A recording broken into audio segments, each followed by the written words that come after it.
Hola, el negocio de algunas filosofías es el desarrollo de los conceptos, de nuestra capacidad de razonar. El de otras, pues más bien la búsqueda de la ataraxia, de nuestra capacidad para no razonar y estar conformes con no hacerlo. Hoy vamos a hablar de eso, de la crítica, de un científico que fue además un gran filósofo, Percy Williams Bridgman. Recibió el Premio Nobel de Física por sus investigaciones en la alta presión, pero también es considerado uno de los grandes filósofos del positivismo norteamericano.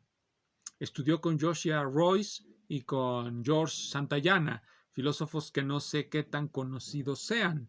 Joshua Royce escribió un largo artículo de lógica para el American Journal of Mathematics a principios de siglo, mientras que George Santayana, bueno, no sé que él haya tenido relación con las matemáticas, pero su concepto de fe animal podría ser de utilidad en algunas ocasiones. Volviendo a nuestro personaje, Percy Williams Bridgman, quien por cierto también se suicidó, a diferencia de algunos profesionales del suicidio que venden muchas historias sobre el suicidio pero nunca lo hacen.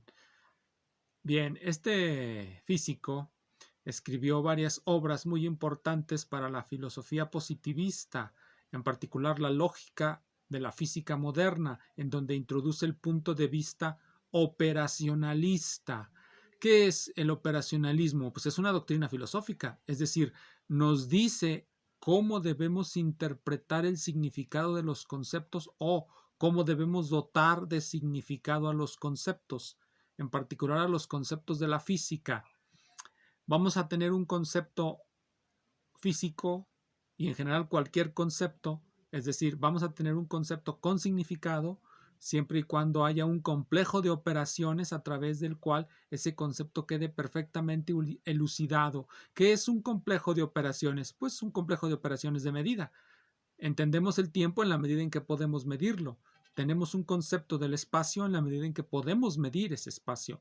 Tenemos un concepto de temperaturas y hemos desarrollado una escala de temperaturas y así sucesivamente. Ese es el aporte fundamental de la lógica de la física moderna. Por supuesto, por supuesto.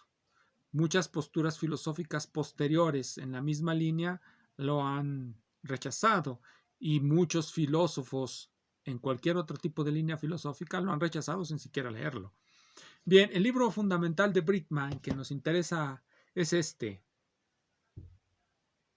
Tiene un título interesante, se llama Una introducción sofisticada a la teoría de la relatividad. ¿Por qué sofisticada? ¿Qué entendemos cuando nos dice alguien que vamos a hacer una muy sofisticada exposición de algo? Bueno, por lo general los físicos, los matemáticos y los biólogos entienden que va a ser algo que versa pesadamente sobre los conceptos de su disciplina. Un matemático esperaría pruebas rigurosas, un físico encontraría o quisiera encontrar muchas descripciones de experimentos y modelos matemáticos. Bueno, pues en esta introducción sofisticada, una primera introducción sofisticada a la teoría de la relatividad especial, Bridgman no utiliza muchas matemáticas. Basta con saber sumar, restar y un poco de álgebra de preparatoria. De hecho, el nivel matemático es incluso menor al de un libro de preparatoria. Pero lo sofisticado viene de la discusión crítica de los conceptos. Bridgman tenía una idea clara de lo que para él era la crítica o qué buscaba la crítica. Para Bridgman, la crítica busca una finalidad específica que es que los conceptos, una vez criticados y perfectamente elucidados, no puedan ser revisados de nuevo. En cierto sentido, él quería construir un lenguaje perfecto e insuperable de la física. Un lenguaje, como a muchos filósofos de principios de siglo les interesaba, construir un lenguaje insuperable o un lenguaje transparente. Pues bien, para Bridgman ese es el sentido y finalidad de la crítica. Criticamos algo para mejorarlo, para superarlo a sí mismo, para llevarlo a un estadio en el que ya no sea posible ni necesario criticarlo. Ojalá ese tipo de situaciones dejen de ser el motor de la filosofía. Los conceptos, como nos lo demostró Lácatos y sobre el que volveremos en alguna otra ocasión, son móviles, cambian de momento a momento.